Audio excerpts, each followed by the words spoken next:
இன்று ஒரு தகவல் சொல்வது திருமதி எம். கலா சரஸ்வதி. தலைப்பு: குன்றமேந்தி குளிர்மழை காத்தவன். பகுதி 2. நந்தகோபர்கள், கோபியர்கள், ஆவினங்கள், வண்டிகள் அனைத்தும் கோவர்த்தன மலையின் அடியில் தஞ்சம் புகுந்தன. கண்ணன் சிரித்த முகத்தோடு கோவர்த்தன மலையை சுண்டு விரலால் தாங்கினான். யசோதை கண்களில் கண்ணீரோடு கண்ணனை பார்த்தாள். இவன் என் குழந்தையா, அன்றி பகவத் பிரசாதம் உள்ள குழந்தையா?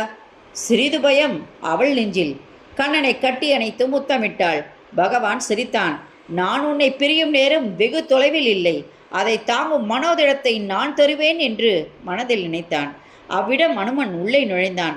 ஆ, குரங்கு குரங்கு என்று சிறைச்சிறுவர்கள் பயந்து ஓடினர். யசோதை சிரித்து கொண்டே, இது எப்பொழுதும் வரும் குரங்கு. கண்ணன் அதற்கு வெண்ணெய் கொடுப்பான். நான் போய் வெண்ணெய் எடுத்து வருகிறேன் என்று உள்ளே சென்றாள். அனுமன் கண்களில் கண்ணீரோடு, பகவானே, இது என்ன கோலம்? உன் நாமத்தை கூறி சஞ்சீவி மலையை அன்று கொண்டு வந்தேன்.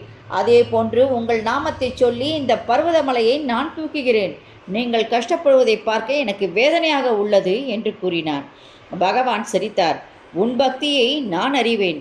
ராமநாமம் ஒன்றிற்காக வைகுண்டத்தையே துறந்த பக்தன் நீ. நான் வராக அவதாரத்தில் பூமியை இரு கொம்பினால் தூக்கியவன். எனக்கு கோவர்த்தன மலை ஒரு பொருட்டன்று. உன்னால் ஆக வேண்டிய உதவி ஒன்று உள்ளது என்றார். ஆணையிடுங்கள் இறைவா, நிறைவேற்றுகிறேன் என்றான் அனுமன். சீதையை மீட்க நாம் சமுதிரத்தை கடந்தபோது வானர சேனைகள் தங்குவதற்கு பாடி வீடுகள் கட்டி கொடுத்தான் நலன். அதே போன்று இந்த மலைக்கு அடியில் கோபியர்கள் தங்குவதற்கு பாடி வீடுகள் கட்டித்தர வேண்டும். மழை நிற்கும் வரை அனைவரும் அதில்தான் தங்குவர் என்றார் கிருஷ்ணன். பகவான் வனத்தில் உள்ள வானர சேனைகளை கோபர்களாக மாற்றினான். நள்ளிரவு நேரத்தில் வீடுகள் நலனால் 3 நாழிகைகளில் கட்டி முடிக்கப்பட்டது. அருணோதயத்திற்கு முன் அமைந்தது அழகான பாடி வீடுகள். நந்தகோபனும் மற்றவர்களும் கண்ணனிடம், கண்ணா, இது எப்படி சாத்தியம் என்றனர். தேவப்பிரஸ்தன், ஸ்தோத கிருஷ்ணன், ரிஷபன் இவர்கள்தான் இதை கட்டினார்கள் என்றார் கிருஷ்ணன். இந்திரன் ஆணைப்படி வெட்டிய மின்னலும் கர்ஜித்தேடையும் தாளம் சேர்த்தன.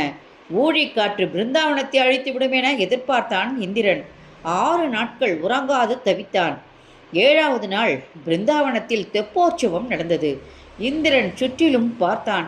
வானிலிருந்து கந்தவர்களும் கிண்ணர்களும் இசை நிகழ்ச்சி நடத்தினார்கள். பிரளய கால மழை குறைந்தது. கோவர்த்தன மலையை கண்ணன் கீழே இறக்கி வைத்தான். கோபியர்கள் அவரவர் இருப்பிடம் சென்றனர். இந்திரன் பகவானை நாடி தன்னை மன்னிக்கும்படி வேண்டினான். உன் கர்வத்தை அடக்கவே இந்த லீலை புரிந்தேன் என்றார் பகவான். நமஸ்துப்பியம் பகவதே புருஷாய மகோத்மனே வாசுதேவய கிருஷ்ணாய சாஸ்வதாம் பதையே நம. நன்றி, வணக்கம். இந்த ஆடியோ வீடியோ உங்களுக்கு பிடிச்ச லைக் பண்ணுங்கள், ஷேர் பண்ணுங்கள். பழுத்தூர் பாபா டெம்பிள் சேனலுக்கு நீங்கள்